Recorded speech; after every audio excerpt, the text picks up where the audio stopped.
You're listening to TechCentral's Cars and Gadgets, the podcast that looks at the latest gizmos from smartphones to cars. Yes, cars and everything in between.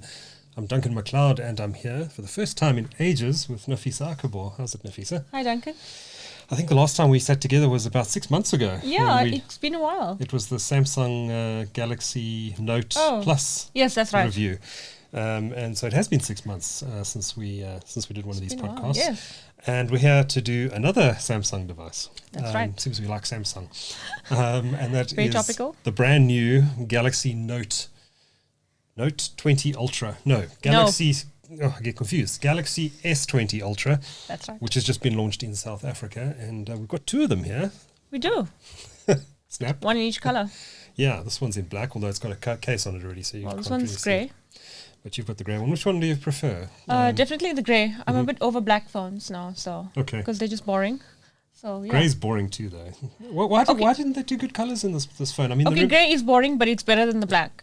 Remember the Note when we did the Note? Yes, the review? aura shade. It had this beautiful aura mirror-like effect. That's on a the good back. point. Why did they ditch it?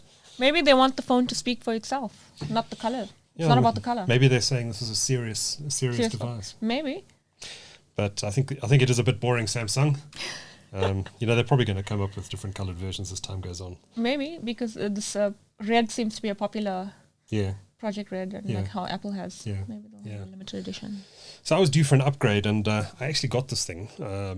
It's mine. I think first impressions, I'd be keen to hear yours. Yeah. But my first impressions taking this out of the box was, wow, this thing is big, and wow, this thing is heavy. That is the first impression for everybody. You can't ignore it or hide from it. This phone is huge. I mean, I don't know if you guys can see like how big it fits in my hand. Yeah. I can just about grip it. You can just hold it. But that's all you can do. Yeah. I was thinking of phone this size. It's got a 6.9 inches on the diagonal. I was thinking this phone is probably aimed at men. But then I thought, I'm having trouble fitting this in my jeans pants. I usually just shove my phone in my pocket with the keys, which probably isn't the best thing to do because it probably scratches the screen and scratches the back. But it doesn't fit great it's so big it doesn't fit in my back pocket either of my jeans. It's without sticking out. And I thought, actually, well, maybe it will appeal to women because perhaps women are more likely to put it in a handbag, for example. That's actually a very good point. I think you're right there. Yeah. Because a lot of the phones are so big now, they actually, and women's jeans pockets are very small, so none of the phones fit anyway. Yeah. So you're going to put this phone in your bag. Yes. So, yeah. I mean, I know a very short, petite woman who loves big phones. Mm-hmm. So it just depends on what you prefer. Yeah. And also 6.9 inches, that's close to being 7 inches. It's almost like a little tablet in your pocket. In fact, I think Samsung's original tablets were 7 inches in size. So this is tablet size, of course. Tablet size, but very thin. But no bezels. Yeah. 0 bezels. Yeah. I think that's why you can get phone sizes so big in such slim factors today because of that. But this is a heavy phone. I think it's about 230 grams or so. Yeah, and yours with such a chunky case obviously makes it a bit heavier. Yeah, I deliberately went for a chunky case to protect this camera. And I know, the bump is quite noticeable. Yeah. Can't ignore it. Yeah.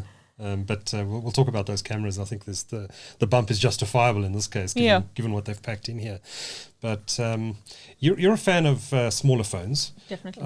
You've got the iPhone 11. I do. The 11 Pro, which is noticeably smaller than this. In fact, I think this thing easily outsizes the iPhone 11 Pro Max by a lot. So you must hate this thing. It must be far too big for you. I don't hate it, but it is very big. Like you said, I just keep it in my handbag. I can't keep it on my person. I prefer keeping phones on my person for a safety aspect. But I have to put this in a bag. Yeah. I don't hate it though. You don't hate it, okay. It's big. It's something to consider for people who can't use big phones. Then it's definitely not a choice for you. Yeah. But there are smaller varieties, but still big in this lineup. Yeah. The S20, which is how big? 6.2. 6.5. The S20 Plus, sorry, is 6.5? S20 Plus is 6.7. Oh, then it's 6.5, I think? 6.5, I think you're right. Yeah. So they're all big. They're all big. So if you want a small phone, you're probably not going to go for the Galaxy S anymore. That's right. And the Note is also quite big, so... Yeah. Which is an interesting decision by Samsung because previous models, I remember the S8, which is the last Samsung Galaxy device I used, not the Plus version, was quite a small phone. It was smaller. They are definitely going bigger, I think, very gradually. But I think And you know, as you know from our previous discussions on this podcast, I'm a fan of the bigger size form factor. Yes. But this is the limit. They mustn't go bigger. Well, I suppose they can. But I suppose for me, this is about pushing the limit now. But that's why they're calling it the Ultra, right? Yeah. But for most people, the Plus is probably sufficient. I think so. The S20 Plus. But we'll go through all of that during the course of the show. So a lot of hype around this phone. In your view, does it live up to that hype? In my view, okay, so that question is very subjective. It also depends on who the phone is and what features they want. For like a lot of people have been saying, oh, is it worth the hype? But like, what do you want from a phone? This phone has 8K video recording, first of its kind. Is that what you want? Then it's worth the hype. But it's not something I want. And the very few people will need 8K video recording. Exactly. And it only does that at 24 frames a second. Yeah. Only, I say, but I mentioned, it's still impressive. It is. I mentioned in my written review, 1080p, 60 frames per second is my ideal, optimal for my 1080p. Yeah, and at 60 frames per second, I find that perfect for me and for what I need to do online. So the other thing was the 120 hertz refresh rate. So if you're a gamer, this is probably going to appeal to you. Yeah. Yeah, I mean, so there's a lot of big specs, and obviously the 100 times space zoom and the 108 megapixel camera. So well, let's talk about the cameras just now, but let's talk about that 120 hertz refresh. Yes. That only doesn't apply when you're running the phone at the highest resolution. That's correct. It's only at 1080p. Yes. So you either have the ultra high resolution or you have 120 hertz. Yes. Now apparently this is something that Samsung could solve with software, but they decided not to allow it at the higher resolution because of the impact on battery. Yes. And there's talk that they may in fact enable it at some point in the future if you want to go that way, which they should. I mean, it's your device. You should be able to decide. You should be able to. I agree. You should be able to decide. But it's also, can you imagine maybe the impact of it? Maybe people will try it and realize this is actually not worth it. You use the phone, so I'm not sure what your settings are, but I actually would prefer the 120 refresh rate over the higher screen. I've got it on the 120 hertz at the moment, and to be honest, and I am getting on in age. My eyesight is fading fast. I need reading glasses. I hate to admit, and I honestly cannot see the difference between 1080p and the high resolution. Okay, so I made two videos side by side, one on the 60, one on the 120, but I can see the difference. In the refresh. Yes. I'm talking about the resolution. I can't see the difference. No, not the resolution. Sorry, the refresh. Sorry, I'm talking about the hertz. Okay. I know. For me, the resolution, it doesn't bother me. I went down lower. That's why I've got the higher refresh rate. I can't see the difference between the lower resolution and the high resolution. That's why I think people should put the 120 refresh rate, because you're not going to notice the screen resolution. Yeah. You're not going to miss it. Yeah. Unless your eyes are bionic and you can. I honestly can't tell the difference, and I look closely at those pixels and the fonts on the screen, and I couldn't see the difference. Yeah, I mean it's already high def, so it's a very good screen. It's an amazing screen. It's OLED, beautiful. Yeah, it's top of the range. Yeah. I must admit, I couldn't see a huge difference when I switched to 120 hertz either. I did notice a difference. Yeah. When in scrolling, it just looked smoother. Yeah. But that is the difference. I'll decide at some point whether or not the battery's worth it. Now, I'm sure if you're a gamer and you play a lot of mobile games, then absolutely you can maybe switch to that setting. I haven't fired up a game on this device yet. I've only been using it for 2 or 3 days now. Yeah. Have you played any games on it? I have not actually. No. I'm not big on mobile games. Me neither. Yeah. I barely have any on my main phone either. So I'll play around with it some more, but I'll probably install a game. I mean, the processor in this thing is just amazing. It's got 12 gigabytes of RAM in this base model. I know, 16 gig. I'm not sure if the 16 gig version is available in South Africa yet. Oh, I haven't seen it? I don't think it is. I certainly haven't seen it advertised anywhere. But this thing's as powerful as a PC. Definitely, if not more. It's a lot more powerful than most people's PCs. But speaking about the specs, you said 12 gigs of RAM. What about the 128 gigabyte storage? I mean, for this type of phone. Yeah, I thought they were being really stingy there. It would, yeah. I think 256 should have been. It should have been 256 gigabytes. Although these days it could be argued that, with the cloud and, backing up everything. But you're giving people 8K video recording. What if someone accidentally records and now they don't know why the storage is being used? Yeah. And also true. With your fancy camera. Yeah. But you can install an SD card, which you can't do on up to a terabyte. Yeah. Up to a terabyte. Yeah. So that's probably the way major. To go. And you can put in a high-speed SD card in there, which would allow you to record 8K video directly onto the card. So that kind of obviates. So that helps, yes. Yeah. But yes, they are being stingy. This should have been a base 256 gigabyte model, especially at the price. especially at the price. Definitely. And we'll talk about the price a bit later and compare it to the price of the iPhone in South Africa and the various configurations. Dual SIM. I presume not all versions are dual SIM. No. Have you got a dual SIM model there? No, I don't. No. Okay. Well, this is the dual SIM model. Well, I think you bought yours in Takealot, right? Takealot. Yes, so it would have a dual SIM. Yeah. I deliberately wanted the dual SIM because I'm running 2 SIMs at the moment. And so I needed it because I'm busy cutting across to a new number.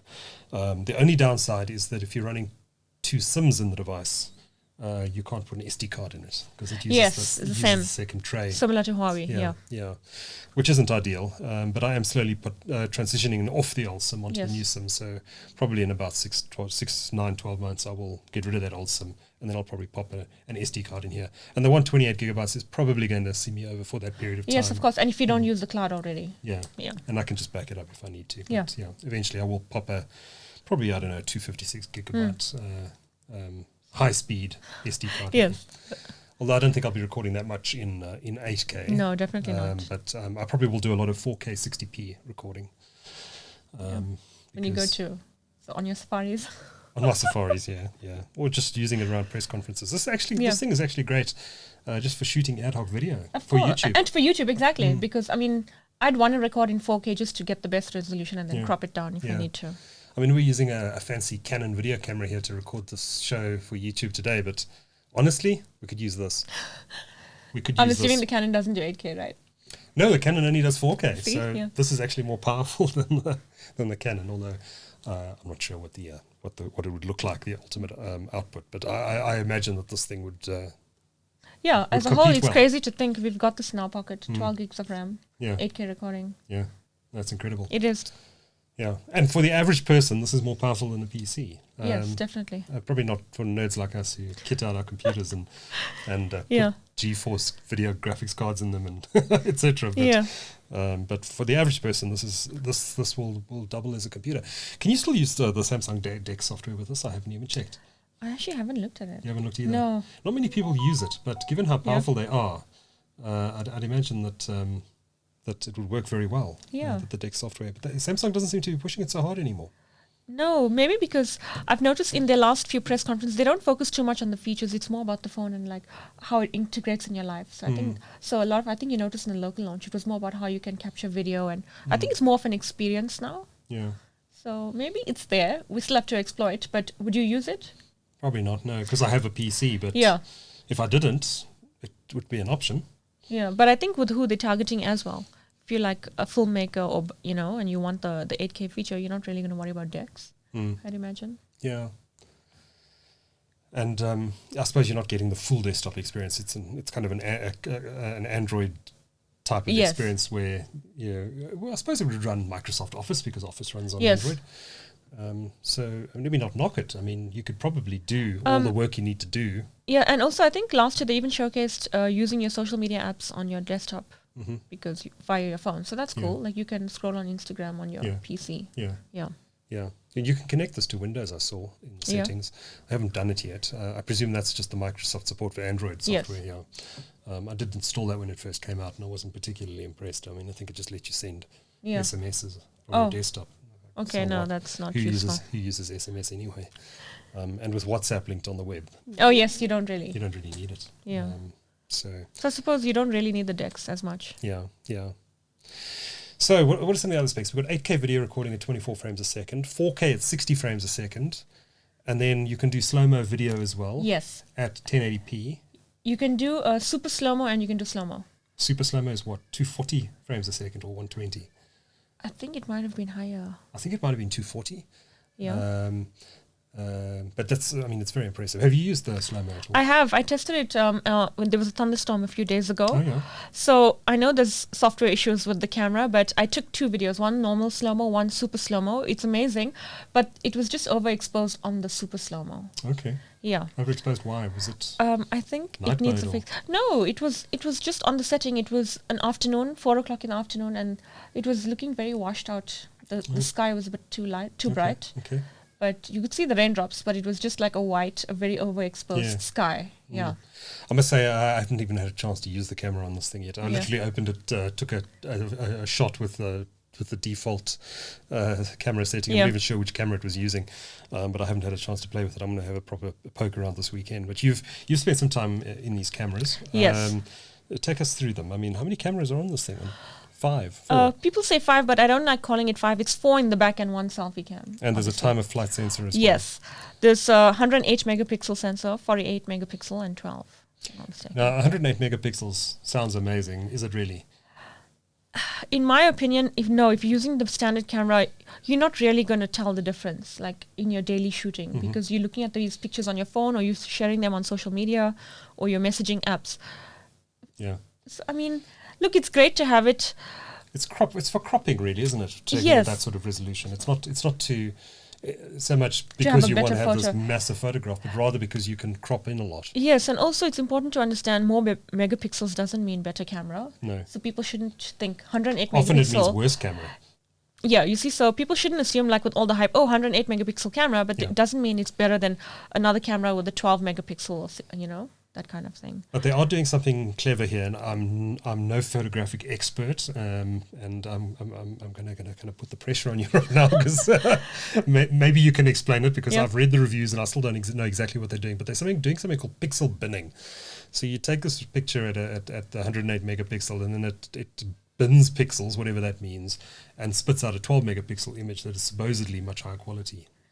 Yeah, I mean, I think they're just using the advantage of the bigger sensor, of the more megapixels, to get a better quality image. Yeah, crisper photo, Yeah, but I'm not sure how this pixel binning works. It's got something to do with a combination of pixels, and they do post-processing on it. But I'm sure there are lots of websites out there that explain it. This podcast is not the one that's going to do that. But in essence, if you're thinking of buying this phone, don't buy it specifically that to say that you have 108 megapixel. Yeah.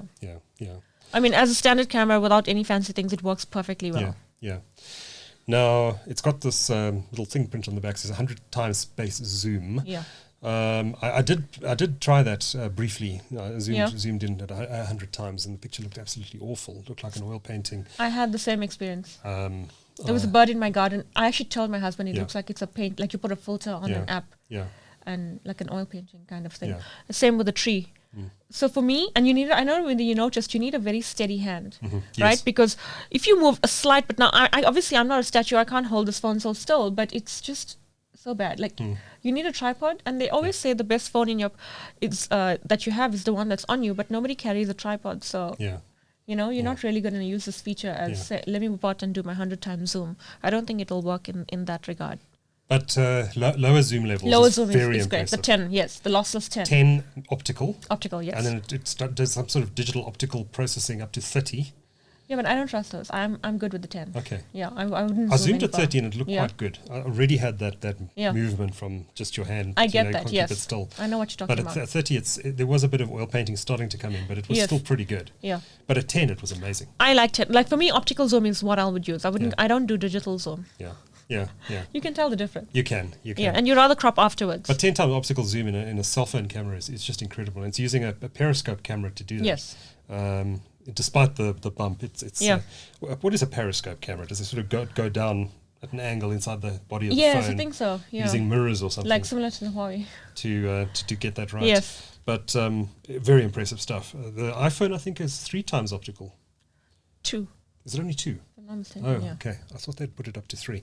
But so this is at least 3 to 4 times better than the iPhone in terms of its optical zoom. Definitely. And most of the time, 10 times optical zoom is more than enough. Yes. I suppose, if you're in the Kruger Park or something, then you're probably going to have a DSLR anyway. But if you're in the Kruger Park, then and you want to zoom in on an elephant that's on a hill far away. Yeah. Just know that if you zoom into 100 times, your picture's not going to look so good. No. But at 30 times, it might look all right. Decent, yes. And at 10 times, it's going to be perfect. I agree. Yeah. So what else? Ultra wide? Did you play with the ultra wide? Yeah, I mean, I am a fan of ultra wide only because when I want to post to my Instagram stories, you can get more in the shot. But for regular photos that I'm taking, I won't use it. I prefer it specifically for Instagram stories, if that makes sense, because I'm trying to just get in the most info in one shot. Yes. Yeah. So I do think wide-angle cameras should be standard on all phones. Yeah. The one thing that disappointed me, and I used to own a Huawei Mate 20 Pro, which was a fantastic device, that had a macro lens in it. Yes. So you could take the camera right up to something like an ant, for example, and take an amazing picture. So I'm a little disappointed this doesn't have a macro lens. I also actually was looking for a dedicated macro, and it's not there. Yeah, I think Samsung's missing a trick on that score, and where Huawei's doing really well. And I presume the Mate 30, I haven't played with the Mate 30 Pro mainly because it wasn't launched in South Africa. But with the Huawei P40 Pro definitely launching in South Africa, and the Mate 40 was certain to follow, I'd imagine that those are going to have macro lenses. I would think so, yes. Why would they take it out? And I'm a big fan of macro photography. I do love macro myself, yes. So that's a one downside of this device. They left that out. The time of flight sensor, what is that exactly?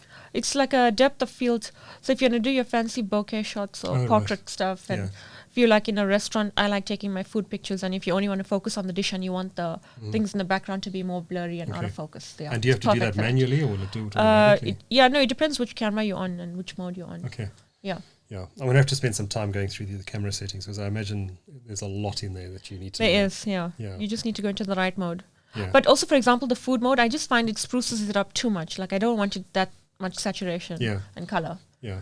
So those I would just bring down a bit. Yeah. Same with the night mode. I don't know where you got a chance to play with the night mode, but like the images I got on my night mode, my trees are not that green. Like, it was too spruced up. Like, I know my trees. Yeah. When I look at it with my own eyes. Yeah. I just find it too much. It's cranked up too much for me. Show that to the camera for those watching this on YouTube. I'm not sure how it's really going to... No, I don't think it's really going to... No, it's not showing. Yeah. But it's very green. Very green, yeah. That's interesting. Yeah. And it's got beauty mode on as well. Is that on by default? Yes, I don't know. The first thing I do on these phones... Switch it off. The Koreans love it. The Chinese love it too. The ladies do tend to love it, and it's a big thing. But I turn it off. But I do love the selfie camera. I know. I don't think amazing. Are you big on selfies? Probably not. I'm not. No, but the camera is incredible. It's actually my favorite selfie cameras, the Samsung ones. The phones I noticed they're just consistently good. Yeah. Even when I take the beauty mode down, because I don't do that. It's very good. It's 40 megapixel. Yes, the front facing is 40. I think it defaults to 10 out the box, but you have to switch it to 40. To switch it. But 40 megapixel front facing camera is remarkable, and apparently it's very good in low light too. And if you're doing mobile journalism stuff and you're trying to live stream from wherever you are, I think it'll be great for that. Yeah. And you can, when you're video recording on this, you can switch between the rear and front cameras while recording, which is incredible. That's I don't think you can do that on any other phone, if I'm not mistaken. I don't think an iPhone can do it. No, definitely not. Yeah. I think the iPhone's Apple's got a quite a bit of catching up to do this year. Yeah. Depending on I vowed I was thinking of getting an iPhone this year, but last year I vowed I won't get an iPhone until I get rid of that stupid notch. Oh, and now notch. How's the notch now? There is no notch. Cleverly disguised by your cover. There's a tiny little bump for the camera. Oops, see, he's knocking his microphone. Tiny little bump for the camera over there, cut out. Yeah. I do like this little punch hole. Little punch hole cutout. Yeah, can't get that in focus. But it's not even noticeable. It's not. It's in the middle. It's center. It's neat. I mean, my screen is. It's just went it's lighter, but you can see it's very minimal. Yeah. It's not irritating like that notch. Well, I'm sure you get used to the notch if you're an Apple user, but whenever I see someone using an iPhone and I just glance at it and I see that notch at the top, it just puts me off. You forget about it eventually. Yeah, I'm sure you do. The rumor is they're going to reduce the size of it this year. We'll see. But it's still going to be there. Yeah, so what else do we need to talk about? Performance and battery life. How have you found the battery life? It's not something I have to worry about at all. Mm-hmm. Normally for other phones, I'm like, am I going to last the day? I'm going out, I'm taking videos, I'm taking all this. Do I need a power bank? I never bothered about extra battery. Even at 120 hertz? Yes. No problem? No problem for me. Okay. I'm finding mine lasts about 24 hours between charges. Oh, okay, that's really good. Okay. Yeah. And do you the type, do you charge your phone every night? I do. Okay. I do, yeah. I do. I've actually found it slightly disappointing. I was using an Honor 20 Pro before, which had a 4,100 milliamp hour battery. Admittedly, the screen was quite a bit smaller, and it wasn't running 120 hertz. But I think that phone outperformed this this one. But of course, this thing has got everything in it. It's got a massive bright screen. There's a lot of things going on. 120 hertz display, which I've set it at. I will actually switch it to 60 hertz just to see what the impact on battery life is. But 5,000 milliamp hour battery, which I think is the biggest battery ever put in a smartphone. Yeah. And it's crazy to think everyone forgot about Samsung's battery woes because they're gone. Now you don't think about it. Yeah. It just got an amazing 5,000 milliamp battery. It was rather brave of them to put a battery so big in this device. But I'm sure they do their testing now. But even performance-wise, this phone doesn't stutter. I never had anything. Oh, it's lagging so or so smooth. You can just do what you want on it. Yeah, it's really that powerful. Incredible. I mean, I haven't fired up any game software on here. Yeah. I probably will Google and find out what the most demanding video game is you can install on an Android phone and try it out. You can also test your refresh rate on those too. I think you will be able to tell immediately. Yeah. I mean, I'm certainly not expecting the performance I get on an NVIDIA GTX GPU and a PC, but I imagine that it's very good. But I haven't tried it yet. And as you said, neither of us are mobile gamers. For me, battery life is very precious, and so I'll just cut the games out. Yeah. That's like the least important thing for me. Yeah, if I want to play a game, I'll sit down on my PC. On your PC, Still waiting for Microsoft Flight Simulator 2020. And then I might I've seen your tweets. I think I might lock myself in front of my computer for 2 months and not emerge again. Well, you're going to have to document that. It's going to be amazing. I can't wait. Have you seen some of the videos? I saw the stuff actually you share on Twitter. Okay. Yeah. No, it's incredible. They're putting out updates every week now. And the work that's going into that is just astonishing. I mean, it is, and sorry, we are getting a bit off track here, but this game will have your house in it. Oh, right, yeah. Which is remarkable. Is that what you're excited about? 2 petabytes of data. That's insane. 2 petabyte data set. It's incredible.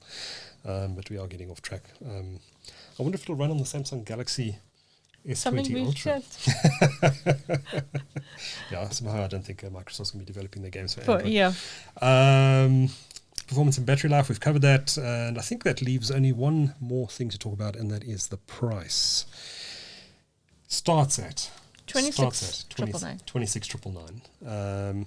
That makes it the most expensive phone in South Africa. That's not a limited edition or a designer collab kind of thing like Huawei and the Porsche design. The iPhone 10s, the iPhone 11 Pro Max is more expensive. 23,999. For the base model. Yeah. But it's only got 64 gigabytes of RAM. But we're talking base model? Base model. Yeah. Yeah, true. And they don't do a 128 gigabyte version. No, they don't. They do 256 and 512. And 256 version is about 28,000, I think. I can't remember. I think 26. It might be 26. Could be on par with this. I could be mistaken. I seem to recall 28,500 on the 256 gig version. Oh, is that? Okay. Yeah. So that's a big price jump. So this is priced in between. So it's priced at Apple prices. It's priced at Apple prices. And then of course there's the 512 gigabyte version of the Pro Max. Yes. And that costs about 33,000 rand. But then if like I said, we're just comparing base models, even though it's 64, but still the 3,000 rand difference, it's a bit. Yes. Yeah. No, it's an expensive phone. And this phone is certainly not for everybody. No, I think it's a very niche market. You are one of them. Yeah, I suppose if you want the best of the best phone, to say that, look, I've got the super phone, it got everything. Yeah. It's the geek phone. Yes, exactly. But for the regular person, I get a lot of people messaging me on social media asking me, should I upgrade? Is it worth the hype? For them, I don't think it's suited for, like, if you're just looking for from your previous Samsung from 2 years ago, you're better off getting the S20 or S20 Plus. Yeah. The S20 Plus looks like a very decent phone. Yes. You're not getting, what are you not getting on that? You're not getting the 100 megapixel, 100 times zoom. And the refresh rate, if I'm not mistaken. No, you get the refresh rate on the base. You can get it on the base S20. It runs at 120 hertz. It doesn't apply in South Africa because, as far as I know, they're not bringing the 5G model into South Africa yet. But I think the 5G version of the Ultra does millimeter wave band 5G in addition to sub 6 gigahertz. So that's the version that's launched in the US with the Qualcomm 865 processor. That supports the two large bands for 5G. Yeah. But it's an irrelevant conversation in South Africa because these are only LTE models, which I find a bit disappointing, actually. I think Samsung... I actually thought they would be bringing 5G this year. Yeah, they should have. For that price point, it should be a 5G phone. I agree. I think a bit of a letdown on that score. I'm sure they'll bring a 5G version in here as soon as one of the big operators launches a 5G network. I'm wondering whether they'll hold back on these ones and maybe with their Note 11 range or whatever they choose to call it. Note 20, I'm sure. Or Note 20 if on that trend. Yeah. I think they might just go with the next one. Yeah. And 5G licensing, we've only got one 5G network in South Africa right now. That's Rain. Have you popped a Rain SIM in this thing? I don't have a 5G SIM. I've got a regular one. Apparently, the 5G SIMs are different. Oh, are they? Yeah. Okay. I might have to buy one. Okay, just to try it out. Yeah. Yeah. Do you have a Rain SIM? I don't. Okay. I don't. There's no coverage in this area. Oh. I know they're expanding all the time. But they are. I actually have. Even when there's load shedding, my Rain works. Yeah. Yeah. So that's it. That's the Galaxy S20 Ultra. It's a 27 grand phone. iPhone prices. So really, the decision comes down to whether you like iOS or Android. At the end of the day, if you're going for the ultimate phone, if you prefer iOS, that's always the first filter. But a lot of people are willing to switch if they see, hey, this is a super phone. It's got all these fancy features. Yeah. A lot of people are willing to just go for that because they want to be seen with it. Yeah. And if you have the money, what's stopping you? Yeah. No, I gave serious thought to going iPhone this year, but this convinced me. Yeah, this changed your mind already. This changed my mind. But we're only, 6 months away, 5 months away from the iPhone 12. Assuming everything will go on track, given how everything's been cancelled globally because of coronavirus. In fact, Apple's supposed to be holding an event later this month to announce new iPads and a new iPhone. And there's talk that they're just going to release it on their website. Because of the coronavirus, which, you see, Microsoft Build has just been cancelled. Actually, did not. I know Google I/O the last time I checked, but... All these major conferences. I mean, South by Southwest was just cancelled. Yes, I saw that. Microsoft Build. There's IBM's big conference was called off. I think it's crazy. It's a nasty flu, but it's the flu. Yeah. You don't think it was warranted? I think there's probably reason for concern, but if they can stop it, then I'm wrong. I think it also depends on how many international delegates they have and where they're coming from. That also could be a big worry. Yeah. Well, I must admit, one of the Chinese vendors was having a big press day today, and I elected not to go. Okay. Because of coronavirus.